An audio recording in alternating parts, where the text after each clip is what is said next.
Ika pa ba?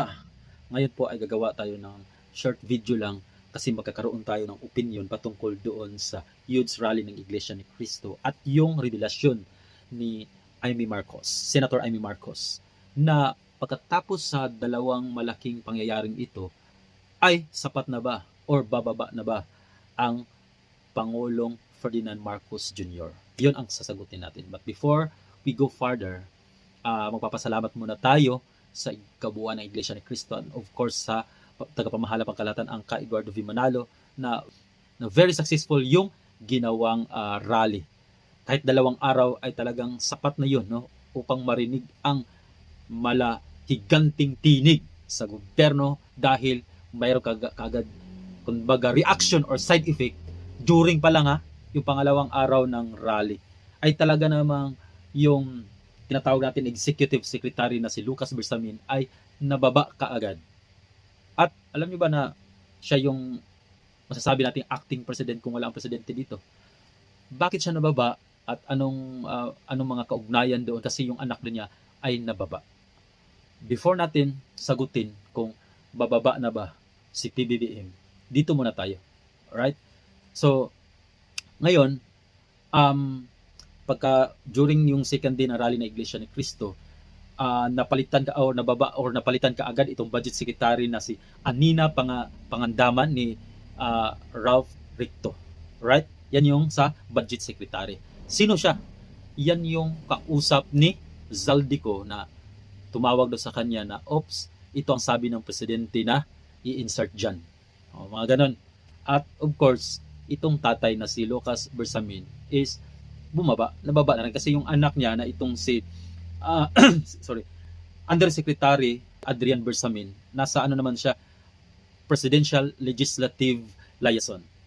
So, sabi kasi ni Senator Lacson, yung yung testigo niya na si Yusek Bernardo, ito daw si Adrian Bersamin at ito ding si Education Undersecretary Trig V.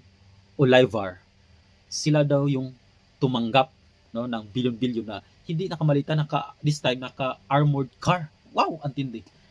At ito na, no. So, sabihin natin, pero imposible kasi tayo mga tao ay talagang mayroon tayong common sense. But the problem sa ibang sa ibang color, mayroon tinatawag na sense is not common for everyone. So ito, di ba, imposible namang hindi alam din ng presidente. Unang-una, mayroon siyang 4 billion na confidential funds. No? Bakit di niya alam yung mga taong nasa paligid niya sa loob ng 3 years? Imposible naman. So, for the sake of arguments, so pagpalagay na natin, sa factual muna tayo. So, pagpalagay na natin, number 1, tanggapin natin yung sinabi ni Senator Lacson na hindi alam ng presidente. Bakit hindi alam ng presidente? I-connecta din natin na sinabi ni Senator Amy Marcos na ang kanyang kapatid ay lulong sa droga, no? Pwedeng tinitake advantage ng mga kabinete niya na talagang tinaano siya doon, nagiging high siya lagi, hindi niya alam mga pangyayari. O pagpalagay na natin na ang nakatanggap sa mga bilyon-bilyon ay itong si Trig V. Olivar at itong si Adrian Bersamin. Pero hindi sila ligtas sa hearing sa Blue Ribbon. At kapag nandun na sila ginisa, imposible hindi sila kakanta. Alangan naman sila lang ang makakasuhan at makulong ng pagpalagay na natin ng ilang habang buhay. Kasi ang laki ng 'di ba? Na walang pera na nakaw nila. Na allegedly sabi ni Senator Lacson. Now, balik tayo doon kay Zaldico. Maliban na kung mayroon pang mga ebidensya sa Zaldico na ipapalabas, mga videos or picture, kasi nga hindi naman talaga niya personally nakausap si President Bongbong, no, through sa kanyang budget secretary na si Anina Pangandaman at itong si Adrian Bersamin daw. So malay natin, no, mayroon pa mga revelasyon si Zaldico. Pero itong yung pangalawa, at dito naman po tayo sa pangalawang question. Ito ba yung una nating question na mapababa ba si PBBM dahil sa ito, no, revelasyon ng kanyang ate, and of course sa mga itong revelasyon ni Zaldico. At mayroon pang mga huge rally na yan. Well, malaking porsyento dahil unang-una sa mga tao, no? Depende din sa reaction, pero ngayon is talagang nag-init yung mga tao, no? Lumalawak yung rallies at hindi napipigilan. That is in my own opinion. Pero ang pinaka malaking basihan dito na pwede is itong si Donald Trump na presidente ng US. Why? Kasi sa Southeast Asia, tayo lang po ang kanyang ally. Okay? At sampal din sa kanyang ego sa buong bansa na, uy, US, 'di ba? Yun yung yung nakakabata mong kapatid.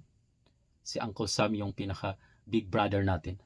Bakit wala kang action? Bakit pinabayaan mong nagkaganyan ang Pilipinas?